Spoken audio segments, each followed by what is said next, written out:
want to talk about Uruguay and the expectations for Uruguay heading into the World Cup. What should they be, right? Because we all love CONMEBOL. They are a team with 15 Copa Americas, the second most in the history of the tournament. They've made amazing runs at the World Cup, have obviously won the tournament either 2 or 4 times, depending on if you're talking to an Uruguay or a regular person. Should we be hyping down Uruguay heading into the World Cup? I think they're, again, like, the fact that Brazil and Argentina are the only ones to win the World Cup, I think it's always going to be that certain pressure. I mean, England feels the same way. The fact that they haven't won anything since '66.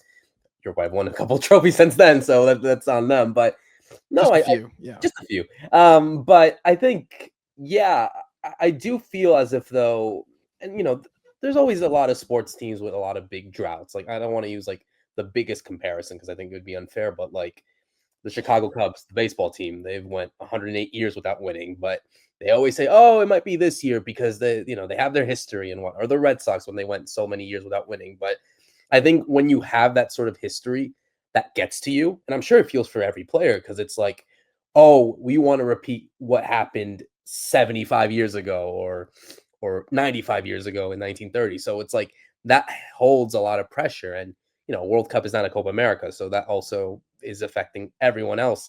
Be it Argentina, I'm sure felt that. Brazil, they're feeling that too. But yeah, I think the harsh reality and the harsh answer is just I just don't think that the Uruguay team, at least as of now, are at that level of what Brazil and Argentina strive. They come to the World Cup wanting to be champions. That is their expectation.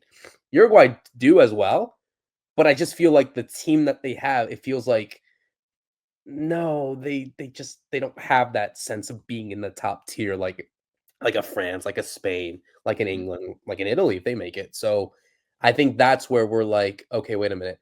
We get that they have this history, like you said, 15 Copa Americas, 2 World Cup titles, Olympic medals, whatever. But I think we should really just realize that that is just their history. It does not become a reflection of what they are today. Correct. There's not a killer instinct there anymore. I mean, when Bielsa first came onto the scene with Uruguay, there was a real threat. And I mean, that game against Argentina, I mean, they were the team to beat. They came through and, I mean, I love me some Ecuador. They got bigger wins than Ecuador was capable of, even, I mean, to this point, right? Full stop. They got massive results. And you can't help but think that if those had been a little more recent or they were able to muster those in, I don't know, maybe not in any of the last 3 windows, that maybe they'd be in this conversation. But I don't know. Here we are looking at damn near half a year of impotence. And yeah, I'm not looking at them to represent CONMEBOL when they go to the World Cup. I'm looking at them, and God forbid they come up against it. God forbid they come up against Canada. Japan? Japan against they want that Uruguay? smoke. Yeah. They would.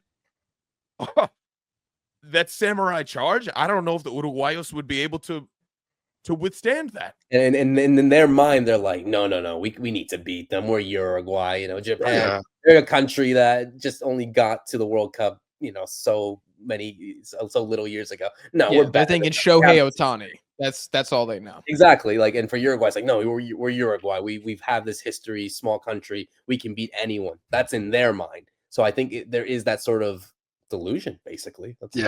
Disconnect.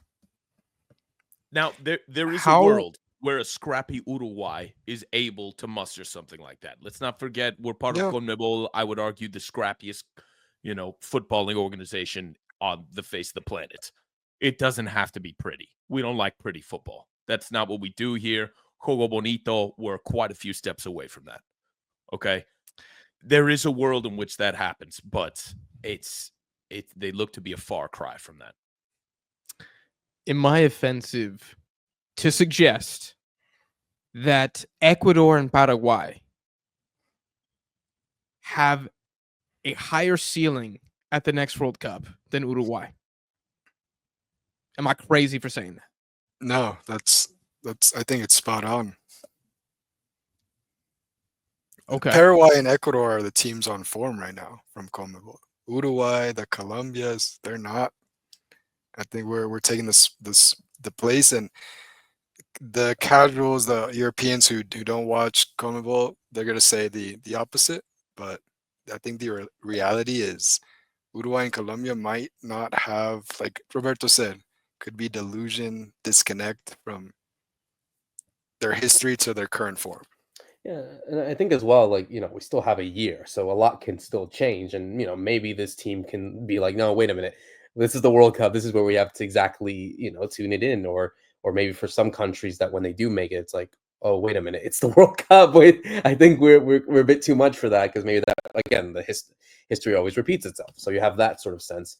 But I think when you look at just the way that they've been performing, the players, it's just like, like Connor said, like, you expect Argentina and Brazil to be semifinalists and be those representatives for the continent.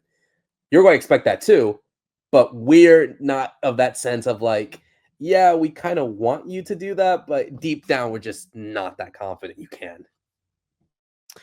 What would we consider a successful World Cup for Uruguay as of course, time of recording? How far do they need to go for the four of us to say, you know what? Mission complete.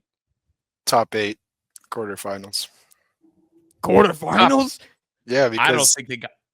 top Dude, I was saying 16, round of 16. but top 16 is normal. Like they have to win that game, and then I'll be like, okay, I'm impressed because I mean, of it this wasn't Uruguay normal for them side. last World Cup.